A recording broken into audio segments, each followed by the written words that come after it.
అని కడుపేద వ్యక్తి.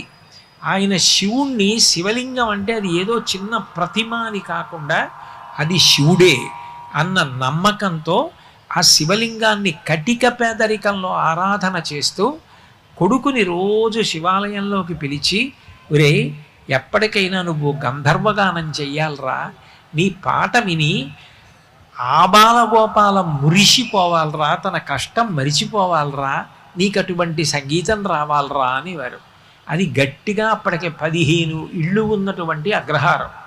అంత చిన్న అగ్రహారం కృష్ణా తీరంలో. అటువంటి చోట పిల్లవాడు తండ్రి మాటలు విని రోజు శివుడికి నమస్కారం పెట్టుకున్నాడు. ఆ తర్వాత ఆ పిల్లవాడు కొన్ని వేల పాటలు పాడాడు. యావత్ ప్రపంచం ఆయన శరీరం వెళ్ళిపోయినా ఇప్పటికీ ఆయన పాట వినపడుతుంది. ఆయనే ఘంటసాల వెంకటేశ్వరరావు గారు. అంటే పరమేశ్వరుడు ఏది ఇవ్వలేడు?